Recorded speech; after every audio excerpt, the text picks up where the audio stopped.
Good evening. My name is Jean Richards. I'm the president of the League of Women Voters of Richardson. Welcome to the Candidate Forum for the Republican candidates running for the House District 102 in Texas House District 102 in the March 6th primary election. This forum is co-sponsored by the Richardson ISD Council of PTAs. The Democratic Party race in District 102 is uncontested, so no forum is needed for Democratic candidates. One of our candidates, Scott Kilgore, was called out of state due to an illness in the family and will not be here tonight. According to League of Women Voters rules, the forum may proceed as long as there are at least 2 candidates present, and we do have 2 candidates present, so we're going to go ahead. The League of Women Voters and the PTA are nonpartisan organizations which never support or oppose candidates or political parties. If you are interested in joining the League of Women Voters of Richardson, please pick up a membership brochure on a table in the foyer or fill in a membership form on our website.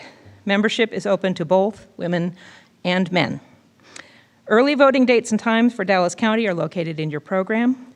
The Dallas League of Women Voters has produced a paper voter's guide for the March 6th election. It is also available online at www.vote411.org, which is also referenced in your program. The printed voter's guides will be available in the next few days at the Richardson Library, Fretz Park Branch Library, Heights Recreation Center, and the Richardson Senior Center. More information about this election can be found on the League of Women Voters of Richardson website at www.LWV-Richardson.org. The entire forum will also be available on Monday on video on the League of Women Voters of Richardson's website, same www.LWV-Richardson, etc. The League of Women Voters of Dallas is going to be holding a forum for U.S. Congressional District 32 tomorrow morning at 7:30. Information about that is posted on the doors. I just got those flyers 5 minutes before leaving the house, so they're not very good copies, and there's only 2 of them, but that will be tomorrow morning bright and early if anyone is interested. Many thanks to the candidates, both for attending our forum this evening and for their willingness to serve. We wish each of you good luck. I understand we have some elected officials in the audience. If you would please stand. I don't want to recognize you each individually, but we would like to show our appreciation for your service. Thank you very much.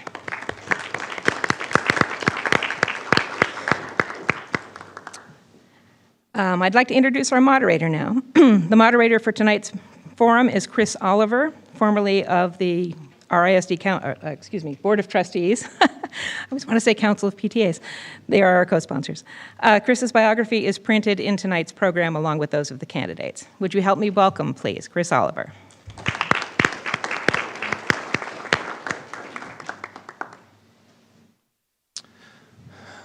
Well, thank you, Jean. Good evening, everyone. I'd like to thank, I am Chris Oliver. I'd like to thank Richardson ISD for allowing us to have this meeting in this facility, and I'd also like to thank the League of Women Voters of Richardson and the RISD Council of PTAs for hosting this event. It's my honor and privilege to serve as the moderator this evening. Before we begin, I'd like to review the format for tonight's forum. First, if you would, please silence your cell phones or any other noise-making devices that you might have. Flash photography is not allowed during the forum as it is a distraction to the candidates.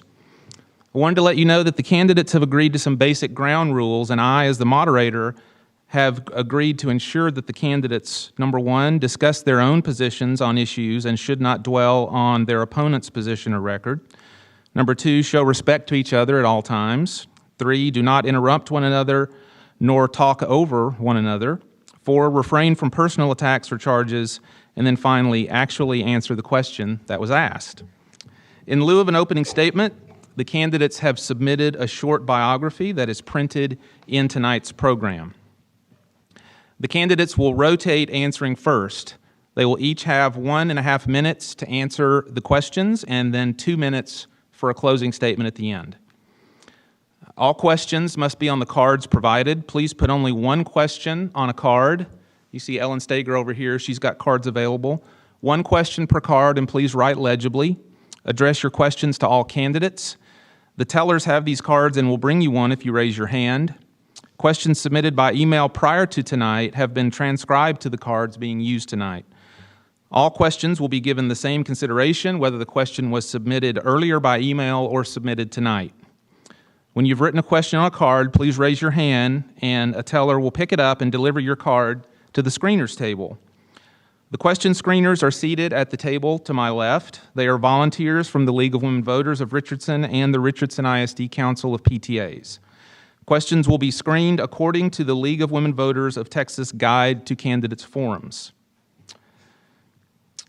And I have a note here that 26 questions were submitted online, plus those that are submitted at the forum tonight. Due to the number of questions submitted and the time limitations of tonight's forum, it is unlikely that all questions that were submitted will be asked. The timekeepers for the evening are from the League of Women Voters of Richardson. They're seated in the first row. The timekeeper will signal candidates with signs marked 30 seconds, 10 seconds, and stop. Candidates, please respect your time limitations. The co-sponsors have asked that you refrain from applause or voice reactions to the candidates or their responses. The purpose of the forum is to hear what the candidates have to say, so let's give them as much time as possible. I'd now like to introduce the candidates in ballot order. As was mentioned, Mr. Kilgore is in ballot position 1. He's unable to be here tonight. In ballot position 2, Mr. Chad Carnahan. And then in ballot position 3, Representative Linda Koop. We will now begin the question and answer period, and Mr. Carnahan will have the first question.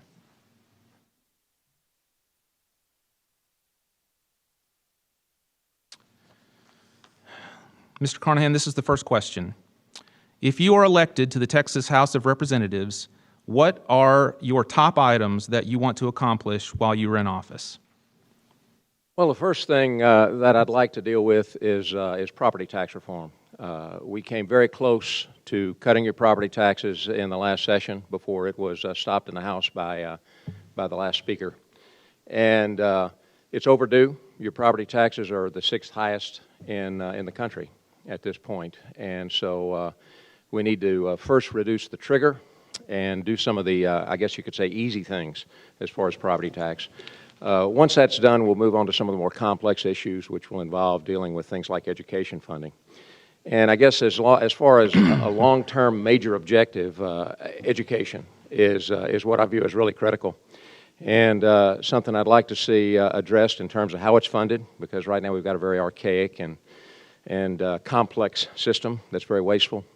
And if we can address that and then become more classroom focused, we'll have tremendous improvement in what we're seeing in education. So I'd say that's it. Property tax first, education for the long term, and obviously we got a lot of other things in between those two. Representative Koop. Sure, and thank you to the League and the Council of PTAs for having us today, and I hope that you can hear me. Can you hear me? Yes. Fairly well? Okay. Just stay close to the mic, Sure. I think. Yeah. Okay. I have somebody over there that will tell me, yeah, that's better. Okay. Yes, I have several things that would be on my agenda next session. Last session was property tax, reducing your property taxes. The House did have a bill that reduced your property taxes. The Senate did too. The House passed theirs out. The Senate did not ever send it back to us, so we were unable to make a compromise on that. I think that the only way you're going to have true property tax reform is by education finance reform. So education finance reform will be high on the agenda. It is an interim charge in both chambers. They have as a matter of fact, it was a bill actually that got through that said that we should have an interim committee on school finance reform so that we can understand more about how to adequately fund our schools and also reduce our school property taxes. Over 50% of your property taxes are going to schools, and that is one of the key elements that is driving higher property taxes. Other things that I'm always interested in are continuing to work on the elements of the budget where we can find better ways, systems to do things in state government. We have a lot of waste in state government. We work on that every session. I've been on appropriations twice. We work on that every session. Thank you. All right. Thank you.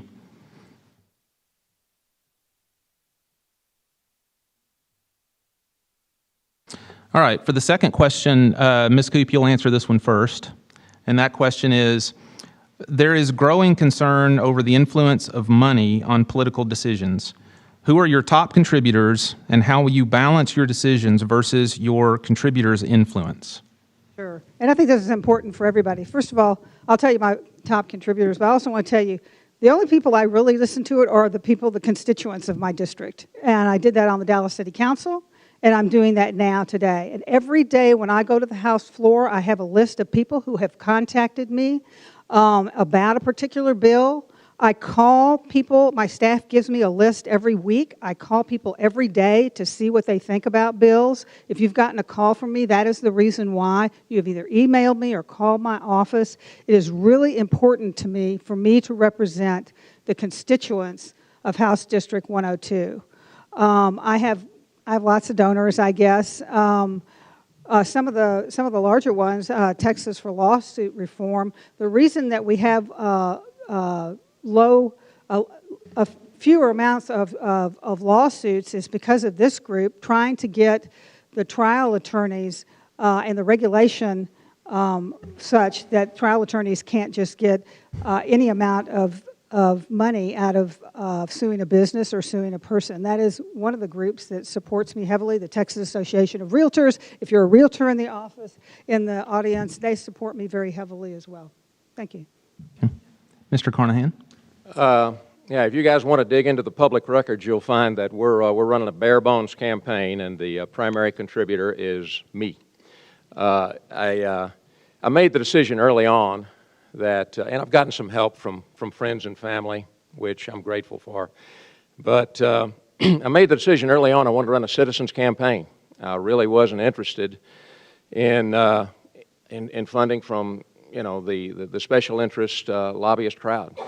And I think that's what we need more of in Austin, Texas right now. And I think that's one of the reasons that we've had trouble moving the Republican agenda through the House. We've got things through the governors, the lieutenant governor, the Senate's offices, but we seem to stall in the House. So I want to be one of those guys that works for you and is beholden to no one else.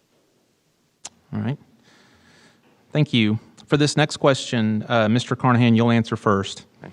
And this is a question in reference to, I believe, the campus carry legislation that's been passed. And the question is, do you believe in the open carry of handguns on campuses, and why or why not? Mr. Carnahan.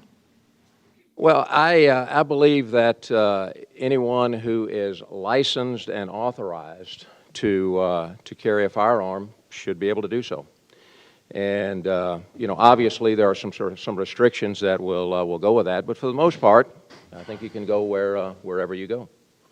And one of the things we've learned, if you dig into statistics and you compare gun-free zones, and Chicago's the most conspicuous one, with a place like Texas where gun ownership is high, you'll find a much higher rate of crime in those areas where they're completely gun-free. So it's very difficult to draw the correlation that guns are just bad just because they're there. Guns in the hands of good guys are sometimes something that saves people's lives. So in summation, yeah, I would support concealed carry, and for anyone that's authorized and licensed. Okay.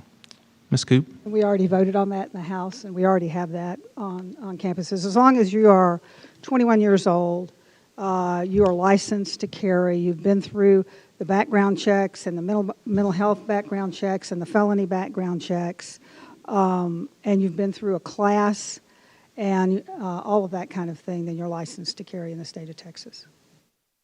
Okay. Thank you. All right. For this next question, Ms. Coop, you'll answer first. And this is a question that deals with TRS, the Teachers Retirement System. It's a two-part question. First, what do you foresee as a long-term plan to fund the TRS, and more specifically TRS care for retired teachers? And then secondly, are you committed to maintaining the current pension plan for teachers? Ms. Coop? Okay.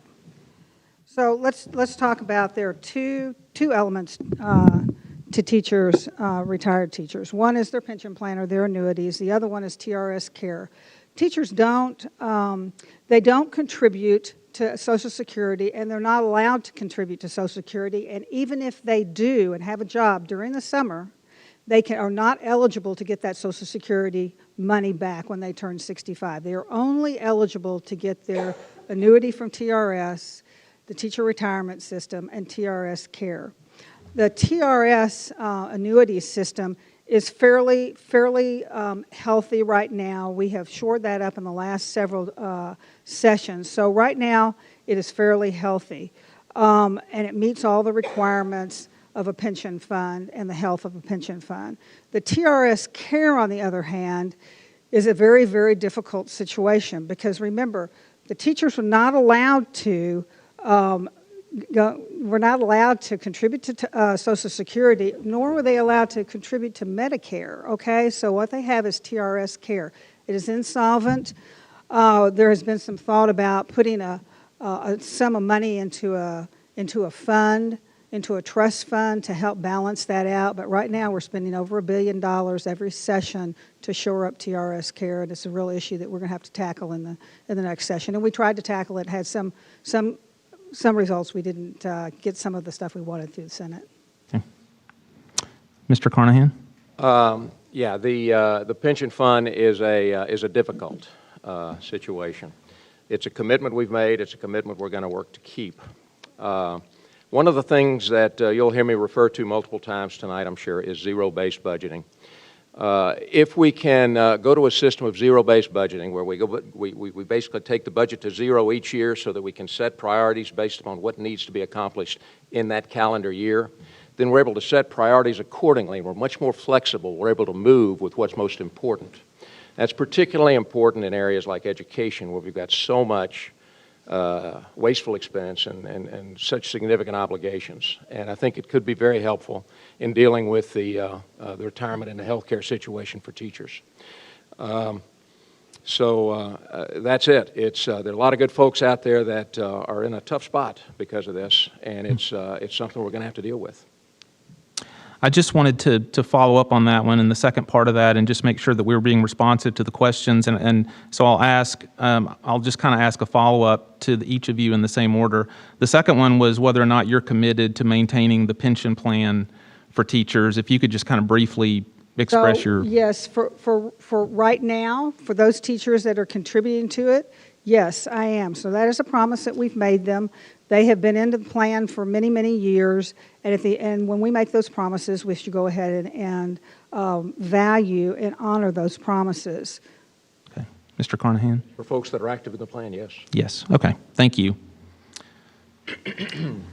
This next question deals with an issue that was certainly a very contentious one in the last session, and the question is, do you support the bathroom bill? And I think that we know what that means. The proposed legislation that dealt with usage of bathrooms by transgender people, or really, I guess we can just call it the bathroom bill, and I think you both understand what that means. The question is, do you support it, and if so, how do you propose enforcing it? Is that me first? Oh, I'm sorry. Yes, it's Mr. Carnahan first. First, I don't call it the bathroom bill. That's a media contraption. It's a privacy bill, is what it is. At its core, the bill is about whether boys should be in girls' bathrooms. And we can confuse that issue with arguments over what constitutes gender and who gets to offend who. But it's fundamentally a privacy bill. I would hope that we do not have to waste more time in the legislature in the coming session on this. I would hope that our LGB friends and the folks at the Texas Association of Business can find more important things to pursue and respect some social norms, and that we can resolve this collaboratively in some sort of way out of session rather than spend a lot of time in session on it. Last session, it ended up to be a bill that had to do with schools. It started out with something in public places. It went to convention centers and public parks, but then it eventually morphed itself into public schools. I called my school board representatives to ask them about how they dealt with this issue in the Richardson schools. And the Richardson ISD has been dealing with a small number of children coming through their school for a number of years and have always been able to handle it adequately. So I don't think that it is an issue. I don't think that it should be brought up again. Okay, thank you. For this next question, Ms. Coop, you'll answer first. And the question is, please describe your ideal candidate for the Speaker of the Texas House. Sure, that's great. Okay, so I think the next Speaker of the House is absolutely going to come from the caucus. So the Republican caucus is made up of the entire 95 members that are in the House. And what we decided was that we would elect our Speaker from the caucus with a 2/3 vote, which is quite a strong vote. And I fully intend to honor that, and I voted for that. I think the next Speaker will be conservative, a very conservative Speaker. I think he will be from the right of the caucus, from the right of the middle of the caucus. So it'll be a more conservative Speaker. I think we will have less acrimony amongst our members because of that. So I'm looking forward to the next Speaker of the House. Thank you. Mr. Carnahan. Yeah, we've had, since 2009, Joe Strauss has done tremendous damage to the legislative process in the Texas House. And we can't allow that to happen again. There will be an effort to elect sort of a new Joe Strauss. Right now, you've got a composition of 95 Republicans and 55 Democrats, and Joe was elected with all the Democrats as well as a small group of Republicans. They're going to try that again. It's important that Republicans do stand together and make sure that we have a committed Republican Speaker this time. There's going to be more discussion on that. The decision of the caucus was not quite as clear as we'd like to see to assure us that there won't be another Joe Strauss. So that's sort of a battle to be fought within the Republican caucus to make sure that we've got someone who truly represents the folks who are in the Republican Party of Texas. All right, thank you. For this next question, Mr. Carnahan, you'll answer first. Yes. And this is a question that deals with the issue of local control. The question is, are you in favor of the legislature restricting cities' rights to regulate issues locally, and then why or why not? We've got sort of a prickly issue in Texas historically because we were an independent nation before we became part of the United States. We've got a home rule charter that allows cities to be a little more independent than they are in most other states. And city governments tend to take advantage of that. I believe in constitutional federalism as established by the founders, which states that the state is the fundamental point of authority. And so local governments and the federal government, for that matter, are subservient to the state's guidance. So what I'm trying to say is local control is where we want to be on the vast majority of issues, particularly in education. But there are issues where the state is going to have to assert itself, and so we'll sort of work through that. It's kind of a point-by-point issue, I guess, that you can't quite cover in 90 seconds. Yeah, it's a tough one. Okay, Ms. Yeah, Coop. it is a tough one. You really can't cover it in 90 seconds. I mean, I used to be a Dallas City Council member, and I can't even tell you how many rules and ordinances and so on and so forth that the city goes through in order to have zoning and that kind of thing. So I'm sure the state doesn't want to get itself involved in that. It is a kind of a case-by-case thing. I always believe in representative government, so the government closest to the people is the best. And your city council here and your mayor and your RISD board work very, very hard to make sure that they represent you in each and every day. There are some issues that come to the state that perhaps were an overstep of bounds. The one that comes to mind so much is you should watch the Austin City Council meetings, because if you want a city council that takes advantage of some of those rules, watch the Austin City Council meetings. But in general, we're doing a great job here. The state doesn't need to be involved in local decisions. I don't think the state wants to be involved in all those zoning issues and water issues that we deal with and trash pickup issues that we deal with. Being on the council, that's exactly what we deal with every single day. So if we can have as much local control as we can, I think that's probably a good thing. Okay, Thank you. For this next question, Ms. Coop, you'll answer first, and this is an public education question. And the question is, would you oppose any legislation or program that diverts public tax dollars away from public schools? And let me qualify what we mean by, what the person asking the question means by diverting public tax dollars away from public schools. For example, vouchers, education savings plans, tax credits, tuition reimbursements, and things of that nature. Would you oppose those, and why or why not? Sure, and so I oppose those because we cannot even fund our schools adequately now. So in 2008, when we had a recession, we started diminishing the state share of public education funds. So it used to be about 50-50, 50 from your property taxes, 50 from the state. Now it's about 38% from the state. So we have not adequately gotten back up to the point where we were in 2008, and in that lies the issue of vouchers. If we continue to suck money out of the system, it continues to hurt our public education system. Now, I do believe in all sorts of choice. I mean, I represent part of DISD too. DISD has an enormous amount of choice. They have Montessori schools you can go to, early high schools that you can go to. They have one of the best arts high schools in the nation with Booker T. Washington. They have inter-district choice. They have intra-district choice. It's a very interesting thing, that set of dynamics that they've had, and they have managed in the last few years to begin to creep up and have better test scores and have a higher graduation rate. So the question around vouchers, even in the state of Florida, where it was first proposed, only 4% of the people ever take advantage of that, with 97% of our children are in public schools. Thank you. Mr. Carnahan. It's my belief, right now in Texas, according to TEA, we're spending about $12,500 per year per student. That's an immense amount of money. It's about $250,000 for a classroom of 20, when you've got an average teacher salary of about $51,000 or $52,000. So if you've looked at your property tax bill recently, I think you might consider that we are spending enough on education, and we could first look for ways to maximize and be more efficient in how we're spending the funds we have before we consider additional funding.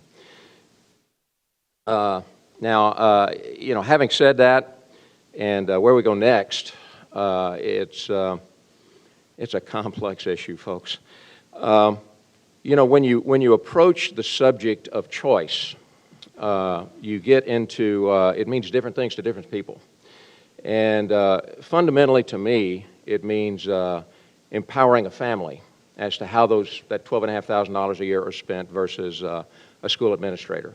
And in that way, introducing economic forces that can make schools more responsive and in turn make them more efficient in terms of how money is spent and how they perform.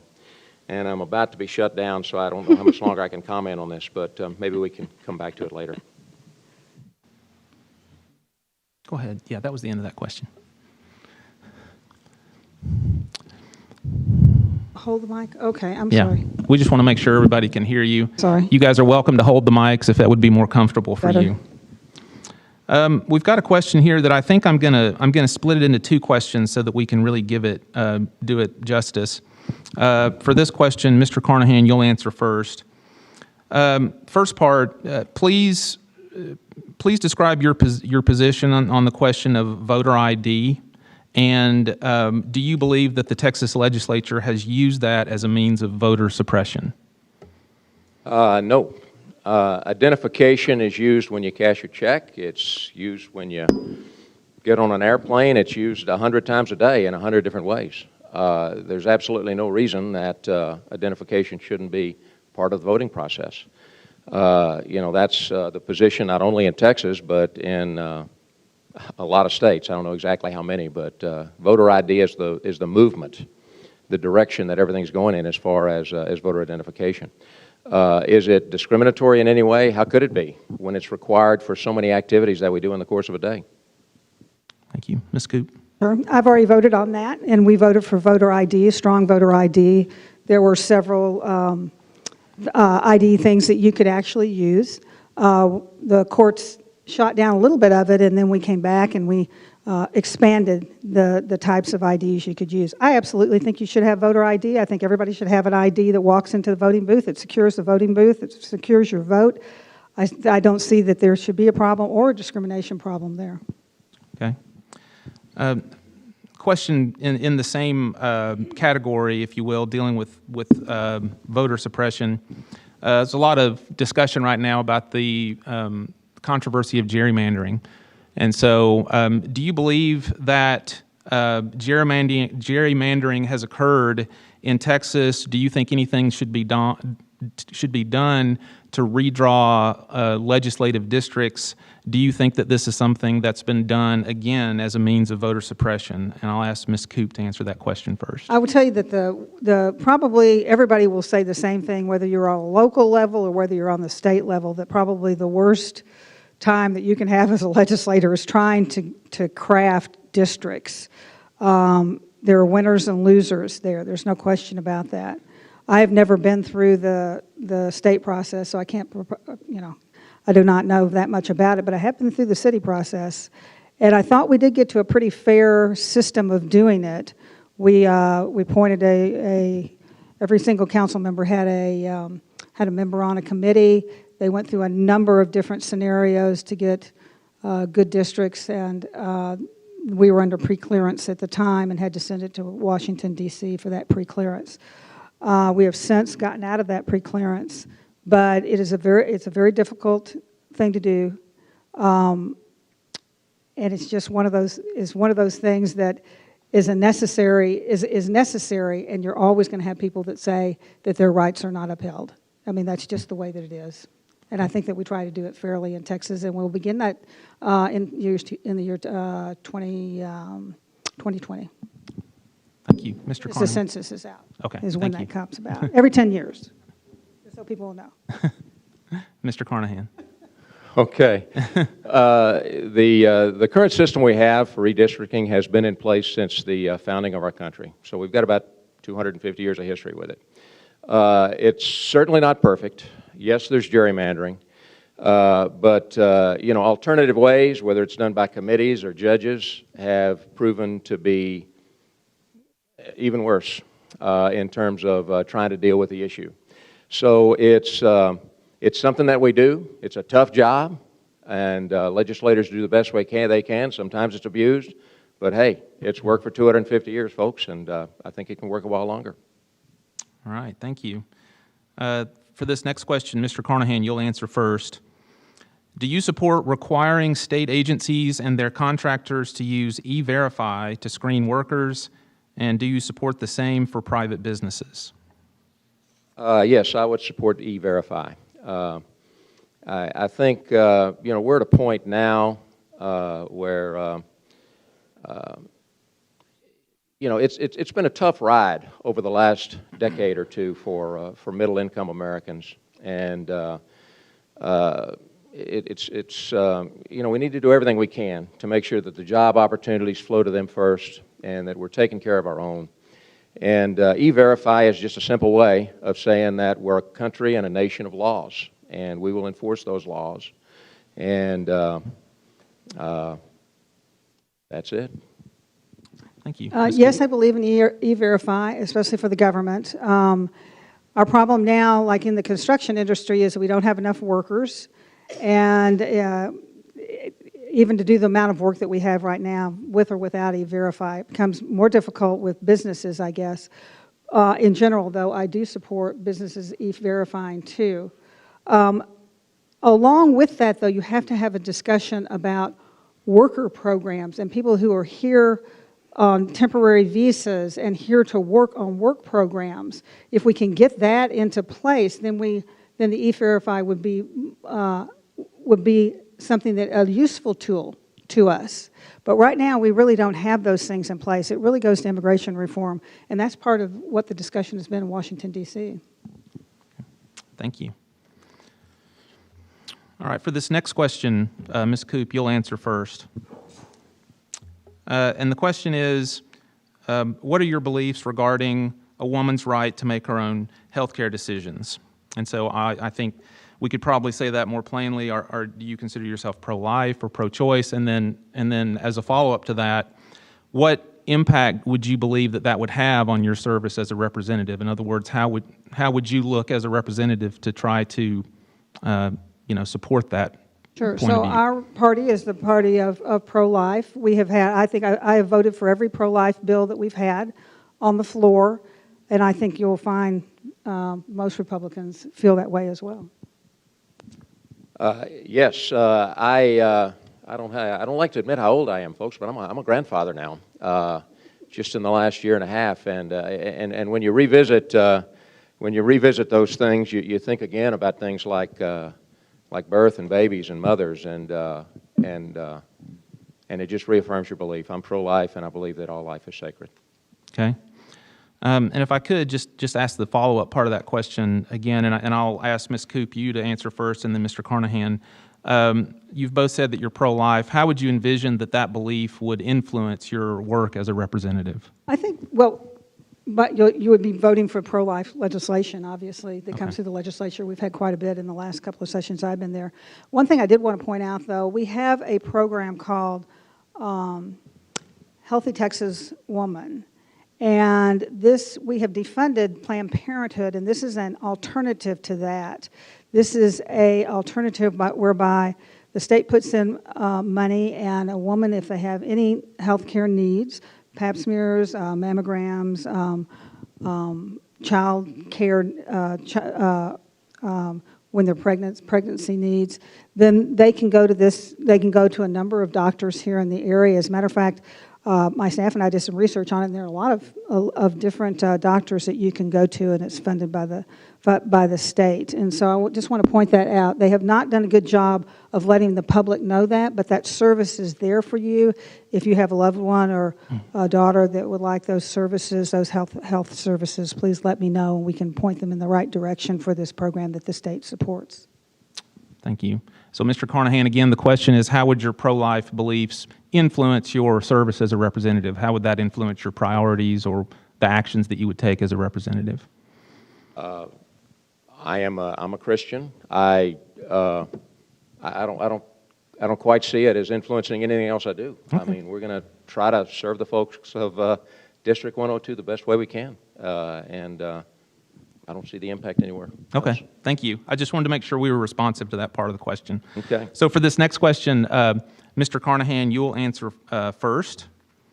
What is your take on policy reform for industrial hemp and descheduling of marijuana, legalization of marijuana on a statewide scale? Well, I think we're in the very early stages of legalized marijuana. We don't really know at this point how it's going to affect communities in places like Colorado. How's it going to affect the workforce? How is it going to affect the economy over time? How is it going to affect the culture? I think we ought to just sit tight here in Texas, let things evolve in some of those places like Colorado and the West Coast, and see what happens. And we can consider it at any point. Thank you. Ms. Coop? Thank you. I'm against legalization of marijuana for recreational purposes. We did pass a bill out of the House last session for medical marijuana on a very, very limited basis. It was for the cannabinoid oil. Just now you may have seen it on the news. These are for people that have seizures to relax and cause the seizures to be less.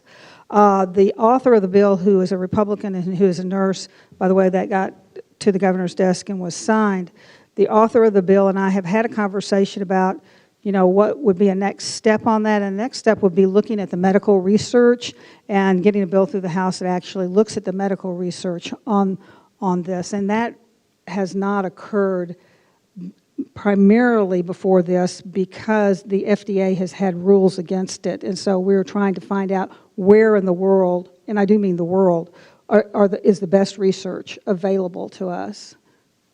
Okay, thank you. For the medical purpose. Right. This next question, Ms. Coop, you'll answer first.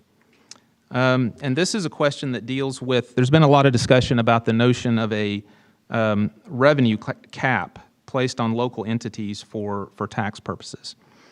And the question is, how would a 2.5% revenue cap placed on local entities be sustainable, given, and it goes on to say, but given the dependence that we have on rising property values to balance the state budget? What's your view on that? Well, the governor had a press conference the other week, and he invited me to come to the press conference where he rolled out this property tax cap. He has a white paper on it. It's divided into two sections. One section is the property tax cap on cities and local counties and things of that nature. The other side of it are the schools. So he has separated the two. On the school side, the white paper was mostly just beginning to look at school finance reform. On the property tax cap on the local entities, the municipalities and the counties, he had taken out all the infrastructure and all the public safety issues within the budget of these entities. I'll tell you, for the city of Dallas, I'm very familiar with their budget and budgeting processes. That's over 65% of their budget is in public safety, and a ton of it is the rest of it is in infrastructure. So you would have to do an analysis of that to see how it would actually work out. I've told the local municipal elected officials and the county officials, let us take a look at it first. Let's make sure that we have the numbers. You can't do that until you have the numbers. I know the governor has been very thoughtful about this, and I will certainly be working with him. We have a terrific governor, and I'm very appreciative of all the things he does to help our state. Thank you. Mr. Carnahan. We have to do something about property tax in Texas. As I mentioned earlier, we've already got the 6th highest property tax in the country. Among large states, we've got the 2nd highest debt load per capita. It's an issue that has to be addressed, and Governor Abbott is right to address it in the way that he has. When we talk about the debt that's there, most of it is local debt.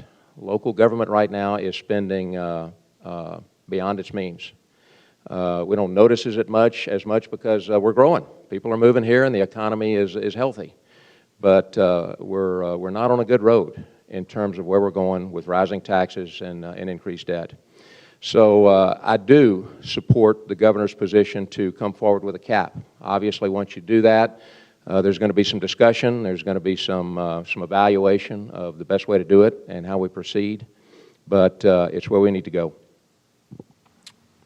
All right, thank you. For this next question, Mr. Carnahan, you'll answer first, and this is another question dealing with public education. It starts by saying funding the public schools is challenging, which is a dramatic understatement. The question is, would you support directing the state to use all funds collected from local districts' property taxes solely for the purpose of funding public education without reducing the state's contribution to public ed funding? Let me read that again just to make sure that everybody's on the same page. And again, Mr. Carnahan, you'll answer this first. Would you support directing the state to use all funds collected from local districts' property taxes solely for the purpose of funding public education without reducing the state's contribution to public education funding? Let me sort of go back to where I alluded before. The primary problem that we have in education funding is that we've got first an archaic and convoluted way of taxing to fund our schools, and then we've got an incredibly wasteful apparatus in terms of how we spend money to support our schools. Before we talk about additional funding and rerouting of funds, we need to do a deep dive into how we can better govern the way our funds are spent at a school level. I referred briefly a moment ago to school choice. And again, school choice to me means simply empowering a family where that $12,500 per student is involved to make that decision versus the school administrator. What that does is it creates an economic force that will begin to push our schools toward higher performance, and it's going to reduce that administrative state, which right now is about a 1-to-1 ratio of administrators to teachers, largely created by our emphasis on testing. How many seconds was that? 30, thank you. And so it's, I'm trying to do this in bits, at 60 seconds at a time. But at any rate, the bottom line is education funding it's a complex issue. And before we start raising taxes, folks, we've got to get a better handle on the money we're already spending. Thank you. Ms. Coop? Yeah, I mean, we alluded to it early on. Education funding is really a tough thing. So right now, you send your tax dollars down there. If you happen to be growing, right, your tax base happens to be growing, even though you send your money down there, you might not get it back, and that's called recapture and Robin Hood. And then we send money to the rural areas because they don't have enough property taxes, and some of those districts are called asset target districts, and I could go on and on and on about how we fund public education. Within the public education, $5,100 is the individual allotment per student. Then we add on different formulas, and it's things like English as a second language, are the children handicapped in any way, and it just is a really, really complex thing. Basically, what has happened is even if some school districts, and Richardson ISD is right on the cusp of this, even if they wanted to raise their property taxes slightly for schools, it would go to the state and not come back to them. They're almost in recapture. Think about this statistic for just 1 second. The city of Austin ISD sends to the state, never to be returned to Austin ISD, $635 million a year. That is half of the budget of the city of Dallas. That is how broken this system is. Thank you. All right, for this next question, Ms. Coop, you'll answer first. And the question is, do you support the state's use of privately run prisons? You know, we did that for a number of years. It didn't work out very well. They pulled way back on that. I wasn't in the legislature at the time. It didn't turn out very well for us. It started out, you know, business can do it better. Dawson Jail is one that they had to close down. Many of them they've had to close down. Basically, no. Thank you. Mr. Carnahan? Privately run prisons. I'm trying to think of an instance where it might be advantageous to do so. I wouldn't want to close the door entirely on it. I think we've made some strides in terms of how we've managed the prison system over the last few years with Governors Abbott and Kelly. So yeah, I'm going to be a little bit vague on that because I'm not entirely. I don't want to close the door entirely on private prisons, but I'm not aware of any real problems we have. We seem to be doing better in terms of managing the prison system right now. All right, thank you. Mr. Carnahan, you'll answer this question first. And the question is, what policies should Texas adopt to address the opioid crisis?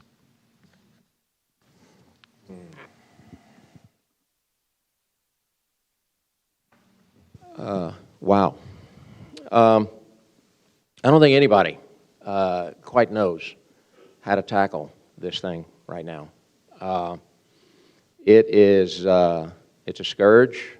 It's apparently all around us. It's something that is apparently too accessible and yet at the same time too deadly. I'll tell you what I'd like to do if you don't mind. I'd like to study this a bit and do a posting on it after I've done a little additional research. That is it's a tough one. What you're doing is you're trying to manage personal behavior, and that's not easy. That's not easy. And then next you're going to try to manage accessibility to the drug itself, and that's not easy. So if you guys would indulge me, let me study that a bit and revisit it, and we'll have a posting on our site at chadcarnahan.com and BeTrueToTexas.com in the next day or two. Okay. Ms. Coop? Right. So this is a subject matter that's come up recently in the House, and we do have a committee that is looking at that and ways to reduce opioid abuse. It is a very serious problem, not only in our state, but across the nation. It ruins homes, it ruins families, and it is perpetuated by pill doctors. We have shut some of them down, even in Dallas. It's also perpetuated by pharmacies that are not being cautious and are not following the rules. And I think that we will probably have a series of fixes to it in the next legislative session. But once you have gotten hooked on opioids, it is very difficult to get out of that. We had a state representative who was very honest about that happening to him a number of years ago, and how he was able to break that cycle, and how his doctors continued to give him that medication when they knew that he was abusing it.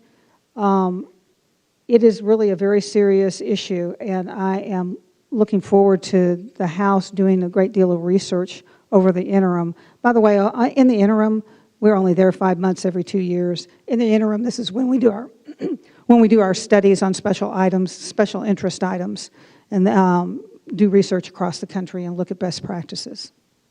All right, thank you. For this next question, Ms. Coop, you'll answer first.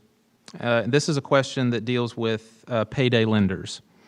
The question is, will you support cities who adopt the Texas Municipal League ordinance reforming payday lenders, or would you support preempting cities from reforming predatory lenders in their boundaries? When I was on the city council, we passed a payday lending ordinance. We modeled it after some ordinances that we had seen in other states. I've already voted on that, and my record is fairly clear on that, on payday lending. What is happening, but even in the city of Dallas, even though we do have an ordinance, a very strict ordinance about the amount that you can charge and turning over the loans over and over again, they're going online, and of course that is something that we can't control. But that is really, I think, where the majority of payday lending is going to is heading. Mr. Carnahan. Payday lending is a scourge, at least the abuse of it is a scourge, and you absolutely oppose it. I think it's primarily a local issue. It's not something that the state needs to preoccupy itself with at this point. Anything we can do to empower local communities to enforce laws stopping it, I think the state should do. But, so yeah, I would oppose it. Okay, thank you. All right, for this next question, Mr. Carnahan, you'll answer first. This is another public education question, and it again returns to the question of vouchers. And the question is, should private schools receiving public funds be held to the same accountability requirements as public schools? Well, right now, if private schools are receiving public funds, they are accountable. And if they're not receiving funds, they absolutely should not be. But you know, the long arm of the federal Department of Education extends everywhere that they spend a dollar, and they've done tremendous damage to local education in that way. You know, aside from vouchers, you know, I'll get back again to a properly administered school choice program in which we could empower parents and create a true system that is driven by economics so that we can reduce the administrative state and route those savings into higher pay for teachers and more money for campuses and increased opportunities in the classroom for kids. And you know, when we do that, the challenge for us is making sure that we preserve neighborhood public schools. They're the primary linchpin of our educational system and always will be, while at the same time maintaining that, that private and homeschool students are completely free of any government interference or involvement. And a lot of details in there, but we need to start the ball rolling. So that's what we have right now. We have private schools and homeschools. They are not regulated. The private schools may belong to an association which regulates them, but it certainly isn't through the state. And that actually is where the idea of vouchers kind of breaks down, because what we had in the House and in the Senate too was a push to do vouchers, but without any accountability, without any financial accountability, or without any scholastic ability. Accountability. And when we're using public dollars in that way, then without any accountability whatsoever, that is where the issue is, and that's how come I'm not for vouchers, because there is no accountability of how the dollars go. There's no accountability even if you sent the child to school or didn't send the child to school. I mean, you would not know that since there's no financial accountability in these bills. Okay, thank you. So for this next question, Ms. Coop, you'll answer first, and this deals with the state's rainy day fund. The question is, Texas has a large amount of money in its rainy day fund. What emergencies do you think qualify for usage of funds in the account? Sure, and I do believe, and in that lies kind of the issue there. There will be $12 billion in our rainy day fund by the time I get to the session next January. And it should only be used for emergencies. I alluded just a second ago to the TRS care. It's an emergency. If you don't think it is, you talk to some of the retired teachers, okay? They do not have their health care. They are paying hundreds of dollars a month for their drugs and their health care over and beyond. And it is a real issue.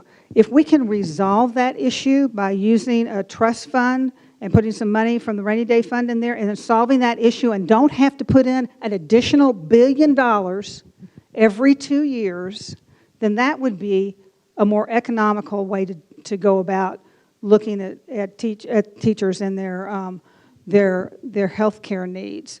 So it should only be used for emergency purposes. Hurricane Harvey would be something that we would probably be able to use the funds for. The question really has come to the legislature is how much money should be in the rainy day fund? That's really the question. How much money should be in a rainy day fund? Thank you. Mr. Carnahan? When we talk about dipping into the rainy day fund, what we're really saying is we don't want to deal with the hard decisions of getting our current spending under control. You know, as we've talked about repeatedly tonight, folks, we've got tremendous waste in terms of any number of areas of state spending. We need to address that. And to just to say that the rainy day fund is accessible to us is saying that we don't want to make the hard decisions. I think you're entitled to demand of your representatives more accountability. You're entitled to demand that they get rid of the waste in a way that's going to make your tax dollars go further and lower your taxes, as we talked about again repeatedly tonight. So no, don't take the easy way out. Don't tap the rainy day fund.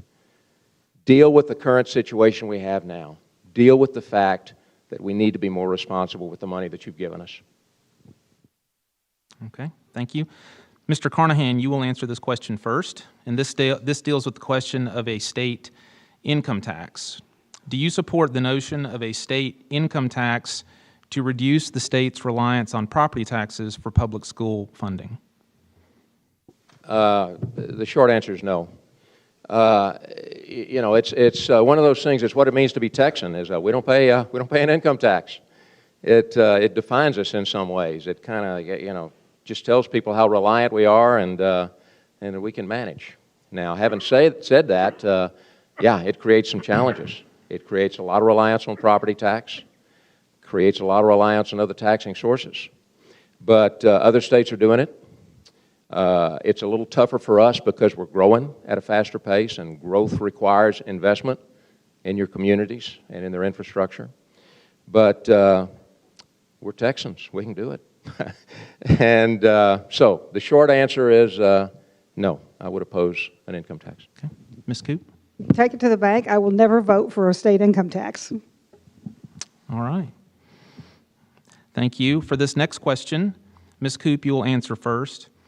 And of course, this is a question we're all very mindful of the shooting that occurred in Florida yesterday. So this question deals with gun violence, and the question is, what, if any, changes in gun regulation would you like to see in Texas? And specifically, do you support armed security in public schools? Yes, I think we have a bill that allows armed security in public schools. As a matter of fact, just on the news tonight, it was talking about teachers in schools that get qualified. There's a bill that allows you to get qualified to carry on campus as kind of an armed security. I can't remember the school districts that they referred to right now. We've been following this issue for a couple of years now in my office. We were very supportive of Senator Cornyn bill. I don't think it ever made it all the way to passage, but it was a mental health bill that helped in a great deal of tracking people who had mental health issues, felons, getting those registries together so that we didn't have people that had mental health issues able to purchase guns, and also got the people their mental health needs met. We're going to continue following those bills and weighing in on them. He had asked me to weigh in on those. We gave some suggestions, as a matter of fact. I'm just going to tell you a quick story because it'll only take me just 2 seconds. I was meeting with a group of teachers the other day, and I said, what is your biggest challenge in the public schools? And I thought they'd say, funding or, all the regulation, all the unfunded mandates. And this one teacher looked at me and she said, mental health issues of our students. Mr. Carnahan? I would say that, that's a local issue that should be left to the local school board and the principal on site as to whether they need that kind of security. We've talked a little bit about accountability in schools and how school choice doesn't allow accountability down to the local school level.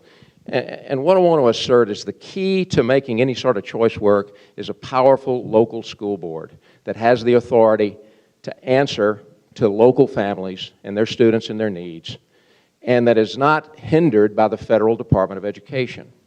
If we're going to bring education back to where it needs to be here in Texas, we need empowered local school boards. And that's where the accountability is, folks, because you can grab that school board member and you can tell them what needs to be done. And accountability rests with each of us. Yep. So yes, I am a big proponent of local school boards and local control where education is concerned. And Mr. Carnahan, the question about whether or not you would support any gun regulation in response to the school violence that we've seen so far this year. Was that an additional question? That was the first part of the question. The second part dealt with security in public schools, yes. Additional gun regulations. I think, I mean, the short answer is no. I don't know what we need as far as additional gun regulations that would make a difference. Is there a gun regulation that could have prevented a bad guy from getting a gun, legally or illegally? I don't think there is. There's no evidence that gun control would have stopped this guy, or for that matter, any of the other guys that have done terrible things, from getting guns. Again, what it comes down to, guys, is security.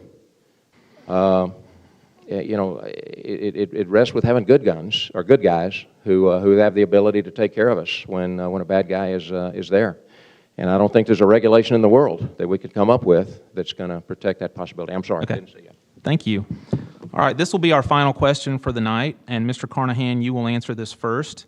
And the question is, please describe in detail your community service activities, past and present, and how they will influence you as you serve in the legislature. So, Mr. Carnahan, you'll be first. Well, I'm a member of First Methodist Church Richardson. I have, I've built a business. I'm a single parent, raised 2 kids, and been kind of consumed by that for a good portion of my life. They're often successful now. I have sort of dabbled, I guess you could say, a bit in the fringes of political involvement with groups like the Preston Hollow Leadership Forum that Russ Ramsland started, groups like Dallas Eagle Forum that do some tremendous community work. And, and honestly, the reason that I decided to dive into this election, having absolutely no political experience and having absolutely no knowledge of any of the movers and shakers in local politics is it's time. It's time for me to give more to this community that's been good to me.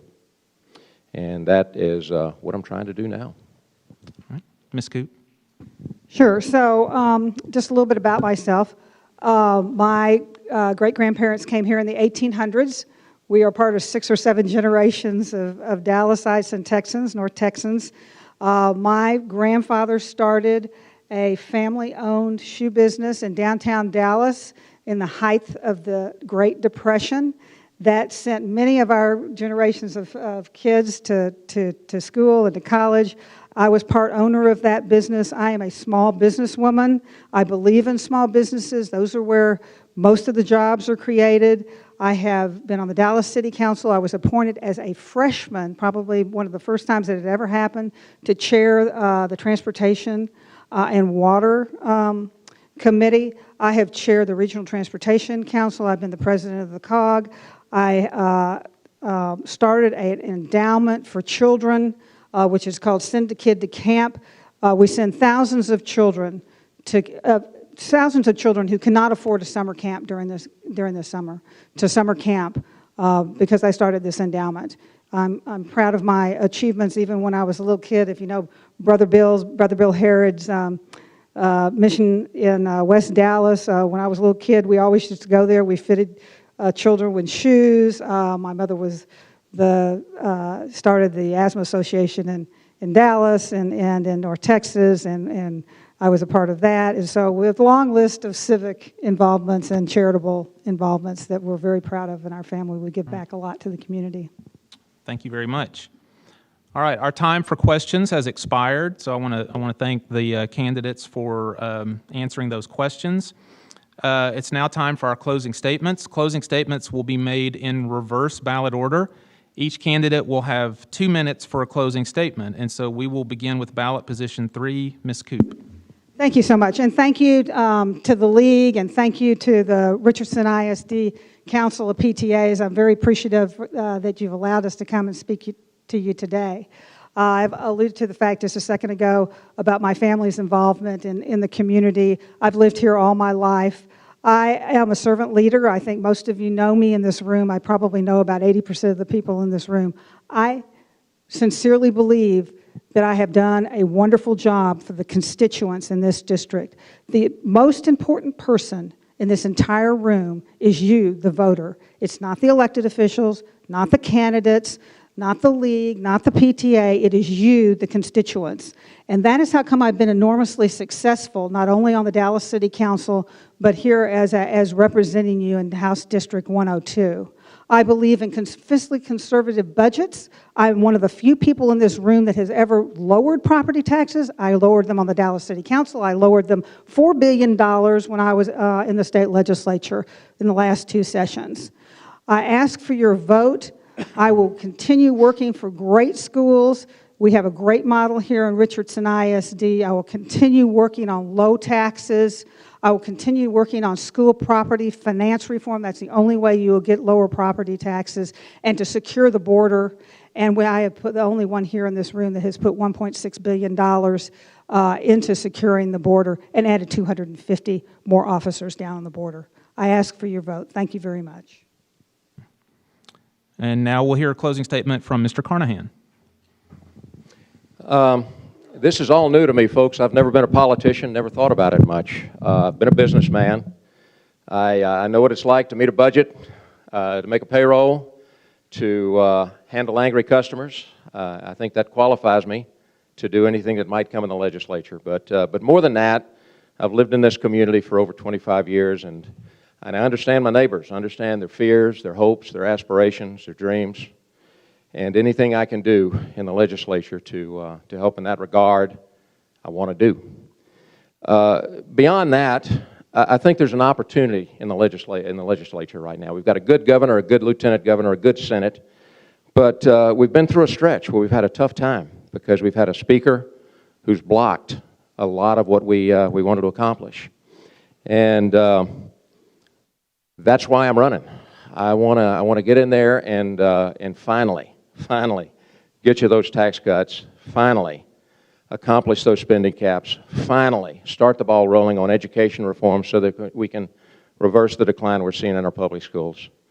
And I don't have any aspiration. I'm not here to tell you that I got all the answers. I'm not here to tell you I'm absolutely positively the best guy for the job. I'm here to tell you that I'm going to try so very hard. I will listen to every one of you, and I will do my very best for you. Thanks. All right, thank you, Mr. Carnahan. Ms. Coop, let's give these candidates a nice round of applause.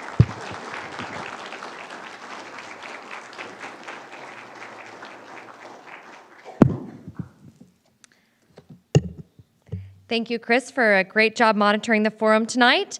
On behalf of the 38,000 plus students in RISD and our 21,000 PTA members, we want to remind you to please exercise your right to vote in this primary. Thank you so much for attending tonight. Voting is not only a right, but it is a privilege that we have. So thank you all and have a safe drive home. Made it.